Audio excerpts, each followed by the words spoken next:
If your blood sugar is highest in the morning, stop everything. Don't check your phone. Don't drink anything yet. Don't even move.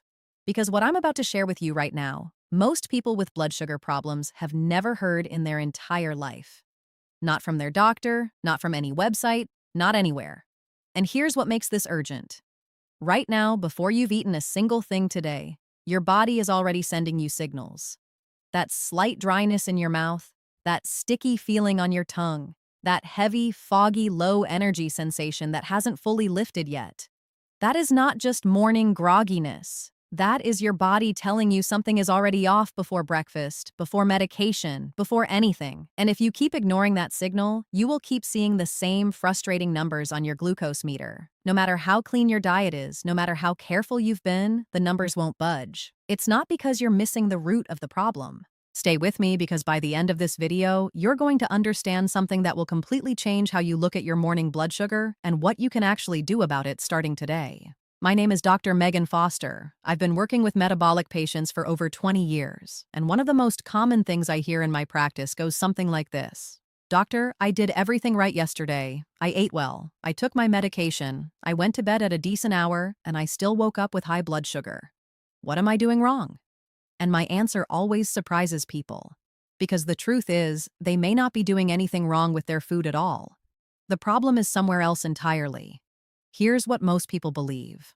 Blood sugar is a food problem. Eat less sugar, eat fewer carbs, and your numbers come down. And yes, food matters. Nobody is saying it doesn't.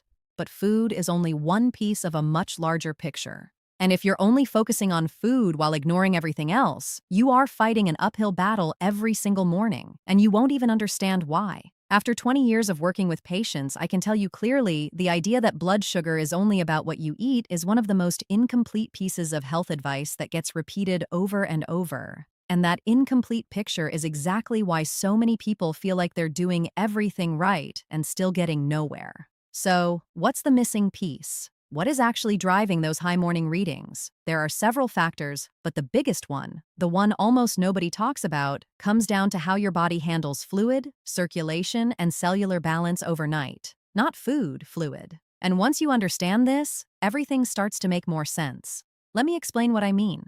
Think back to a time maybe years ago, maybe not that long ago, when you didn't think much about your blood sugar. You woke up in the morning, felt reasonably normal, had decent energy, and didn't have to analyze every meal before you ate it.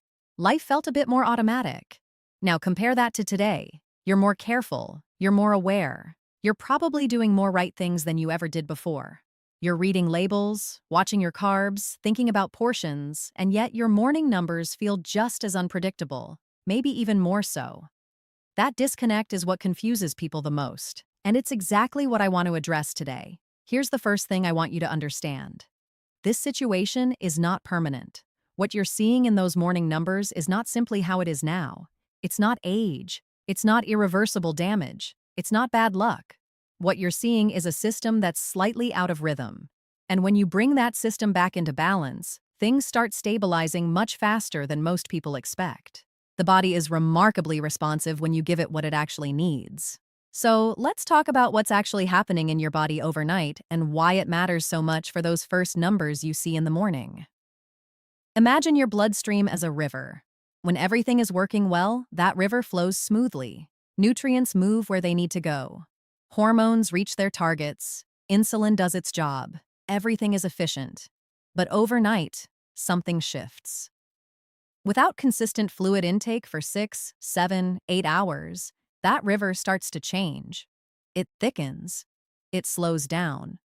Instead of flowing easily, it becomes more concentrated. Almost like the difference between water and syrup. Now think about what happens when you try to deliver insulin through that thicker, more concentrated environment, or when glucose needs to be cleared efficiently from the bloodstream.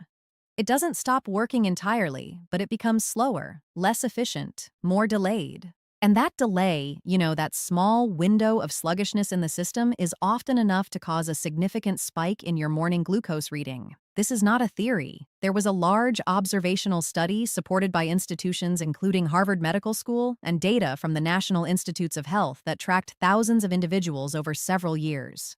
What they found was striking. Morning glucose levels were strongly influenced by hydration status, sleep quality, and hormonal timing, not just food intake. In many cases, people with completely identical diets had dramatically different morning readings based entirely on these internal factors. So your diet could be perfect, and your numbers could still be off. Because the problem isn't always what you put in your mouth. Sometimes it's what's happening inside your cells overnight while you're sleeping, while you're unaware, while everything seems quiet. Now, I want to walk you through the most important factors affecting your morning blood sugar in order of impact. I'm going to build from the less obvious ones up to the number one factor, the one that ties everything together. And I'll tell you right now, and the number one factor is something almost nobody gets right. But when they do, the change can be noticeable within days, not weeks. Let's start with something that will surprise you. Most people know that the liver stores glucose in a form called glycogen. Think of it like a storage tank. When you eat, your liver fills up that tank. When you fast, like overnight during sleep, your liver begins releasing some of that stored glucose back into the bloodstream to keep your blood sugar from dropping too low. This is completely normal. This process is called glycogenolysis. But you don't need to remember that word. Just understand the concept. Your liver is actively releasing glucose while you sleep to fuel your brain and your organs during the fasting period. In a perfectly functioning system, this process is tightly regulated. Your liver releases just enough, and your insulin response keeps everything balanced. But when that system is slightly disrupted, when the liver releases a little more than needed, or when the insulin response is just a bit slower than it should be, those morning numbers creep up. And what disrupts that regulation? Hydration, stress hormones, sleep quality, electrolyte balance, all of the factors we are going to cover today. Now, let's talk about another process that directly affects morning blood sugar that very few people know about. It's called the dawn phenomenon. And understanding this will genuinely change how you see your mornings. In the early hours of the morning, typically somewhere between 4 and 8 in the morning, your body begins preparing for the day. Even before you wake up, your internal clock is already running. Your brain starts signaling your adrenal glands to release cortisol, your body's natural wake-up and alerting hormone. At the same time, growth hormone activity is happening. Both of these hormones do something very specific. They tell your liver to release more glucose into the bloodstream. Your body is essentially preloading fuel in anticipation of the demands of the coming day. In a person without blood sugar challenges, the pancreas responds to that glucose release with a quick burst of insulin. The glucose is managed and the person wakes up with normal levels. But when insulin response is even slightly delayed, or when the liver releases more glucose than the insulin can handle quickly, those numbers are elevated by the time the alarm goes off. This is the dawn phenomenon. It is a real documented biological process, and it has nothing to do with what you ate for dinner. It's a hormonal event that happens every single morning, and while you can't stop it from happening because it's a natural part of human biology, you absolutely can influence how severe it is. The factors that make the dawn phenomenon worse include poor sleep, high stress levels, inadequate hydration, and electrolyte imbalances. All things that, when addressed, can help your body manage that early morning glucose release more efficiently. So the next time you wake up with a higher number than you expected, remember this. It may not be a diet failure. It may be the dawn phenomenon compounded by one or more of the factors we're about to discuss, and that is something you can actually work with. Now let's move into the specific factors, starting with the third most important one. The third most important factor is something almost everyone gets wrong, and they get it wrong because it feels completely reasonable on the surface. It's this drinking water only when you feel thirsty. Most people operate this way. They think if I'm not thirsty, I'm fine. My body will tell me when it needs water. And that logic makes sense, except it's not how thirst actually works. Thirst is a late signal. By the time your brain registers that you need more fluid, your body is already in a state of mild dehydration. That process is already underway, and in that mild state of dehydration, something specific happens in your bloodstream. The fluid portion becomes reduced, and the concentration of everything dissolved in it, including glucose, goes up. You haven't eaten more sugar, you haven't changed your diet, but your glucose level appears higher because there's simply less fluid to dilute it. It's like the difference between a teaspoon of sugar dissolved in a full glass of water versus that same teaspoon in a quarter glass. The sugar hasn't changed. The concentration has studies consistently show that even mild dehydration, the kind most people don't notice or feel, can meaningfully increase circulating glucose levels.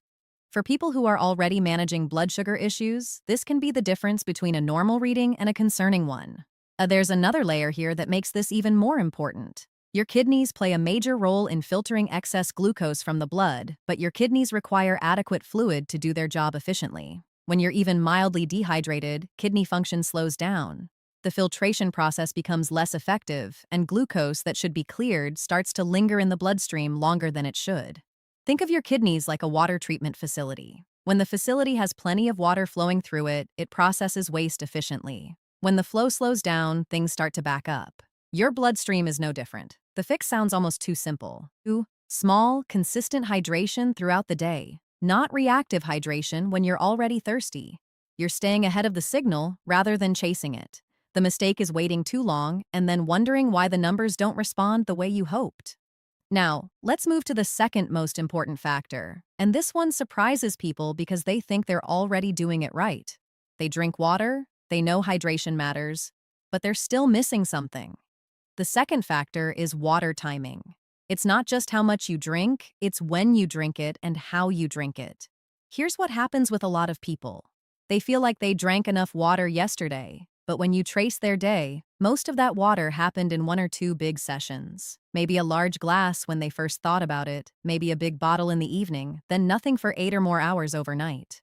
The body doesn't store excess fluid efficiently. When you flood your system with a large amount of water at once, it processes what it immediately needs and eliminates the rest fairly quickly. You don't get the full hydration benefit you were hoping for. Your body needs a steady, consistent supply across the day to maintain proper fluid balance at the cellular level. There is also something interesting that happens when you drink water before meals versus after meals. Research has shown that drinking a moderate amount of water before eating, not during or immediately after, can support more stable blood sugar responses to that meal. The current theory is that it supports better gastric function and helps the digestive system process and absorb nutrients more gradually, which smooths out the glucose curve after eating. This doesn't mean you need to time everything perfectly, but it does suggest that how you distribute your fluid intake through the day is not a trivial detail, it's a meaningful variable.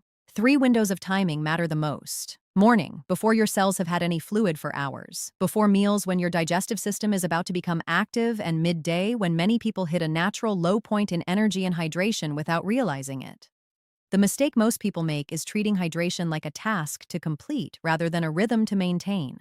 They think about water in big moments rather than small, consistent ones. And that pattern, even if the total amount seems adequate, doesn't support stable blood sugar the way consistent intake does. Now we're getting into the most important territory. This is where real change happens, and I want to prepare you for what comes next. Because the number one factor is something most people have genuinely never considered, even people who are very careful about their health.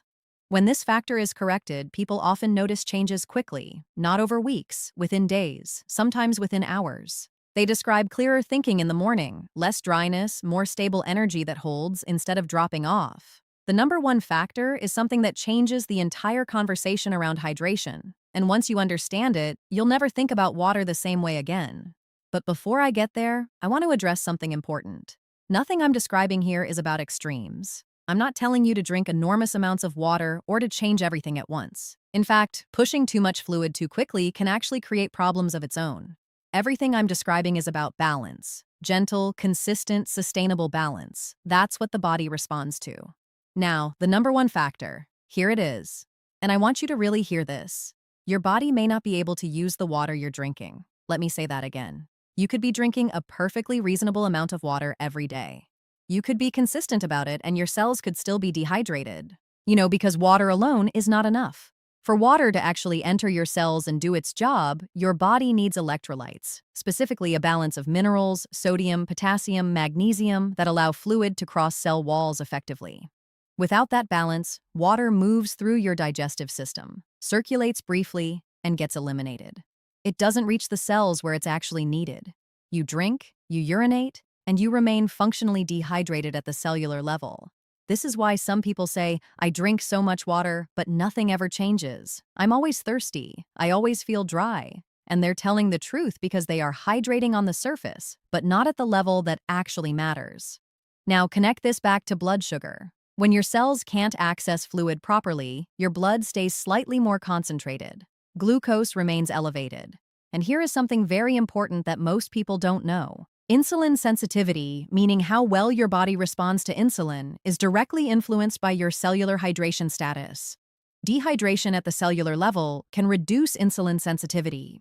That means your body needs more insulin to do the same job. And over time, that inefficiency compounds. So hydration is not simply water. It is water plus electrolyte balance plus timing.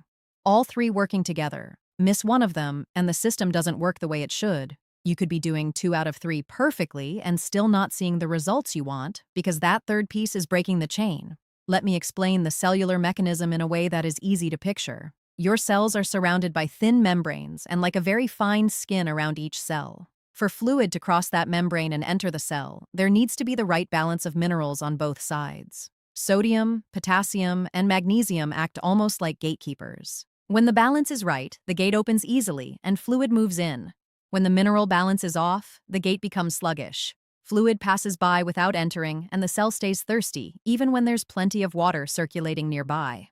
This is not a small or theoretical effect. It's a fundamental aspect of how human cells work, and it's something that gets almost no attention in mainstream conversations about blood sugar.